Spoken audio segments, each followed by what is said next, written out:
occasion that you all people have come here, and just we are very delighted to present our IPO which is coming, and our vision of the company, and how we are moving forward is that. So let me give you my initial journey, that may be some, inspiring for everyone. I started my career in 95 after my graduation in computers and master in international business. And I started with the Textile, which I think you all people know this is like a $1 billion company now. And I have started 9 years in the domestic and the international marketing in that company. And then I shifted my base outside India in Hong Kong and Bangladesh. And we have started some trading in the yarn and the fabrics.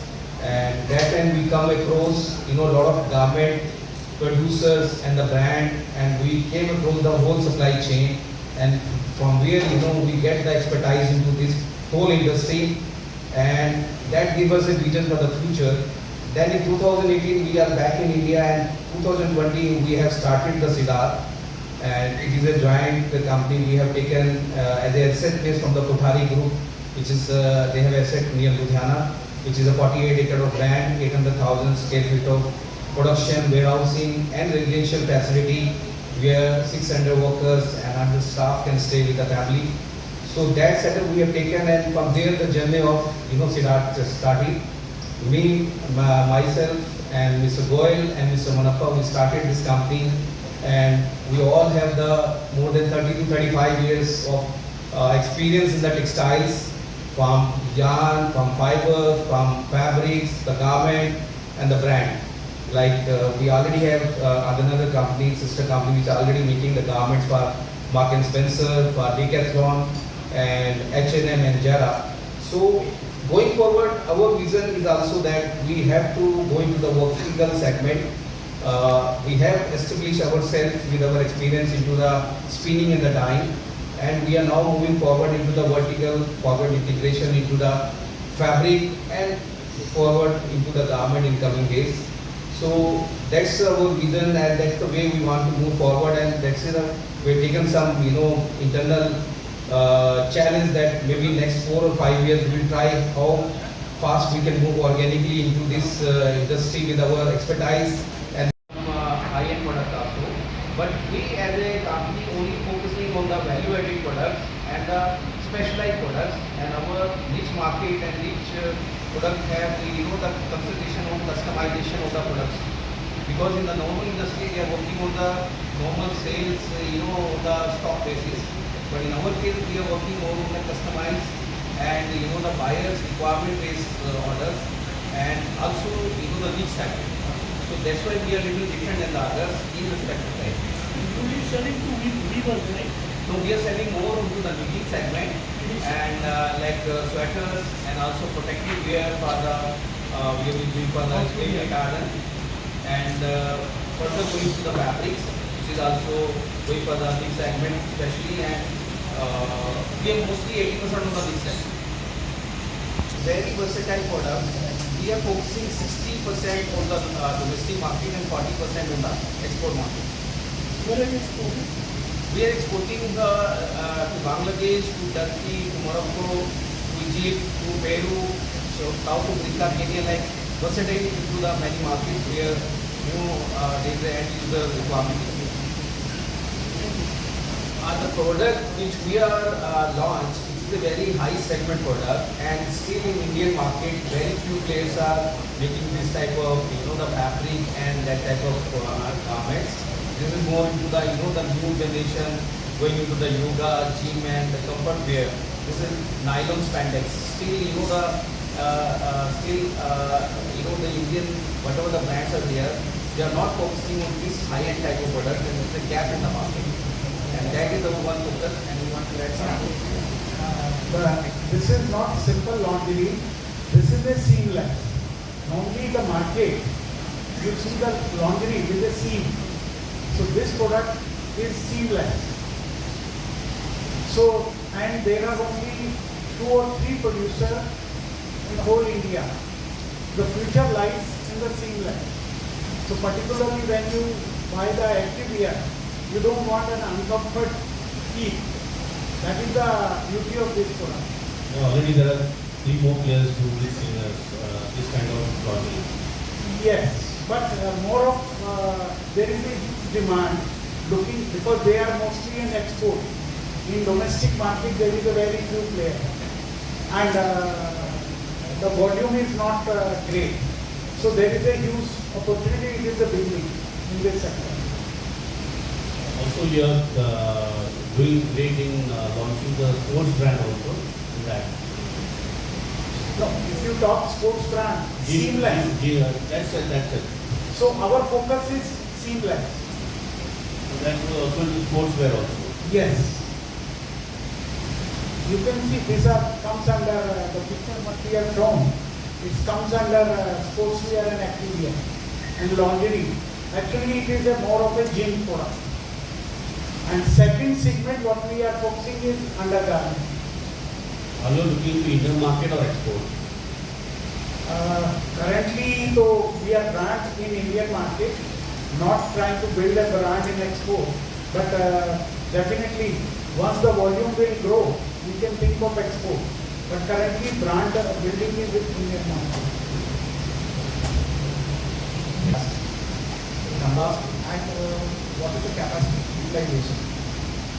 Our the capacity at this moment for the spinning is 9,000 metric ton, which is like 70% we are utilizing, and in the dye we have approximately 1,900 metric ton per annum, and we are utilizing 91%. Okay, and could you elaborate a little bit on your expansion plans, which is currently very less, and do you have any long-term expansion plans, like opening up new units or factories in different geographies across India or any overseas plans? In the near future, as per our issue, we are expanding into the further yarn dye capacity by another 60%, and the new fabric dye capacity by 10 metric ton per day. And after that, the next plan is to go into the garment, where we will have some maybe future business. Also new trend in fabric, and also as AI is also playing a major role now. So can you put a light on this? One thing we can say, we are one of the highest digitized factories in terms of say system building, process building. Our 99% process is digitized in terms of production, quality, financial management, etc. Even HR system, etc. So, and everything has been mobile based and digitized up to the extent that we can definitely currently using some part of area like HR, etc. some AI. So, and one I can say with a good confidence, 100% of our worker is computer friendly, and they can see their daily attendance, payroll, etc. Everything online. We don't have any paper, pay slip, etc. concept in our company. Once your visibility and transparency is there, it helps to improve your productivity and help to control your cost in a timely manner, and then you can grow fast. All those things, the environmental, and the industry that you are, there is more focus on everything is focused on your, because there is fire, explosion, toxics which is released. So how this environment damage to control, do you have any? We are doing 80% or more than 80% of our product sustainable product.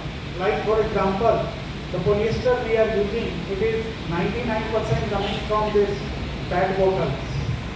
Number one. The cotton, we are also using recycled cotton and organic cotton, and so that is sustainability. Nowadays when we are supplying to the brand, every brand wants sustainable product. And regarding environment and safety, we are compliant, and we are certified in a various compliance authority. Nowadays the government is also very particular in terms of fire safety and factory etc. And this factory has enough space. It is not in a multi-story building where you are working in a different manner, but here we have 48-acre land. So the factory is well planned and laid out in a single story. So that way the safety is at a high level in comparison of a multi-story factory. So the current debt we have like TL term loan approximately 36 crore and our working capital is approximately 80 CR. Total under 10. If it comes, it will be on the same premises or you are looking at other states? Garmenting at this moment we are not planning in the same location. Actually we are looking where the labor availability is more. It will be planned in the like Orissa, Jharkhand, this area where the availability of labor is there and also some incentive is given by the government, state government. So we have some planning on that side. By when this will happen? Expected in next year probably in the coming 6 to 9 months. Now the brand which you are selling is third party, made by third party or? No, it's made by third party. It's imported actually the same quality and workmanship is still not in India. So as per our designs, we are doing the production outside country. It is now given the geopolitical issue. So you are facing any problem on this side? Not really. So it's from Bangladesh what you are saying? No, it's not Bangladesh. It is from some part from China, Indonesia, and Sri Lanka.